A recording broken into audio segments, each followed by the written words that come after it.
puasa Ramadan kita lakukan, di dalamnya itu ada Lailatul Qadar, ada turunnya Al-Quran.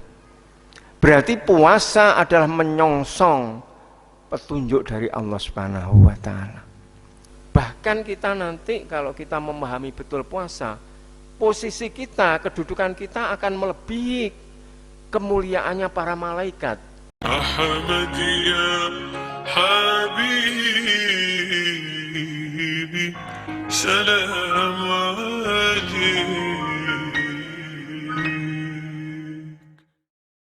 Puasa yang kita lakukan itu puasa yang disampaikan Pak Asadi tadi, yaitu diawali mulai fajar sampai terbenamnya matahari. Itu puasa yang disyariatkan kepada kita. Yang tidak boleh kan ngebleng istilah puasa nopo niko, ya sampai malam gitu. Terus dulu kan diriwayatkan bahwa puasanya orang Islam itu tadi disebutkan bahwa kamu akan mengkhianati dirimu sendiri.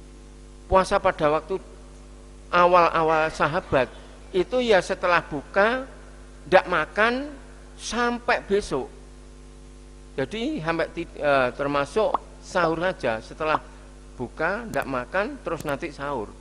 Itu bahkan mencampuri istrinya itu tidak boleh, pada saat itu belum diundangkan. Itu puasanya seperti itu. Makanya turun ayat ini setelah saya mengikuti kajiannya orang yang memahami hal ini. Kita kan memahami lewat terjemah ya. Jadi puasa wajib itu bukan hanya Ramadan saja. Kita nazar itu, kalau sudah nazar itu puasa itu wajib, kalau tidak dilakukan dosa. Haji juga begitu Pak. Haji ifrad itu harus puasa. 3 hari di Mekah, 7 hari di Indonesia, di tanah suci, di rumah itu, sampai di tempat tujuan. Itu wajib. Terus puasa termasuk taubatan nasuha setelah kita membunuh, itu wajib. Ternyata puasa itu kalau kita pandang dari beberapa sudut, dari segi apapun, tadi banyak sekali.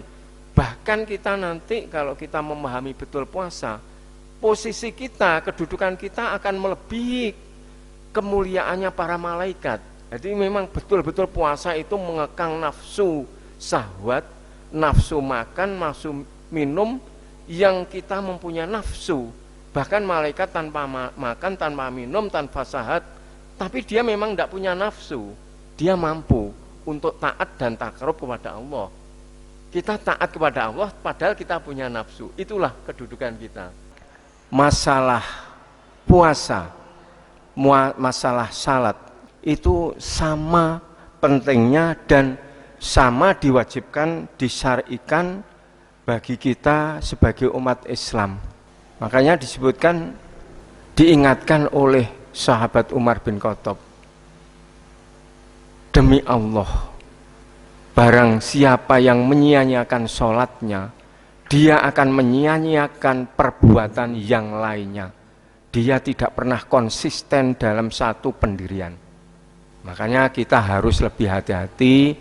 Kita masih diberi kesempatan, mari sholat kita jaga dengan sebaik-baiknya. Aqimis sholata liduluki samsi ila ghosaki laili warku anal fajri, inna qur'anal fajri kana masyhuda. Jadi sholat yang diwajibkan duhur, asar, maghrib, isya ditutup dengan subuh. Bukan cukup itu saja. Wa minal laili fatahajjat bi nafilatalak. Tambahan, boleh rawatibnya, boleh witirnya, boleh duhanya. Ini adalah sarana untuk kita mendekat kepada Allah. Puasa pun begitu. Puasa bulan Ramadan itu adalah yang disyarikan, yang diwajibkan kepada kita. Tapi kita bisa menambah sholat 6 hari bulan Syawal, puasa Senin Kemis, puasa Yaumul Bid, puasa Asyura, dan lain sebagainya.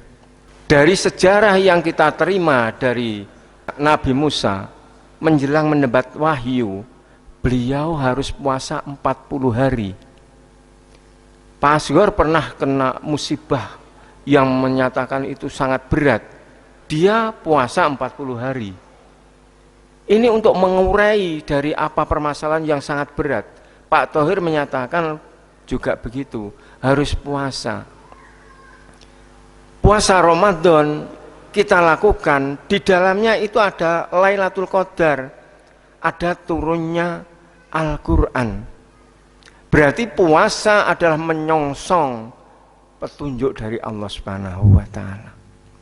Kalau kita ingin dekat kepada Allah di luar Ramadan, marilah kita ada kesempatan, kita gunakan Senin Kemisnya, kita gunakan Ayamul Bidnya dan lain sebagainya.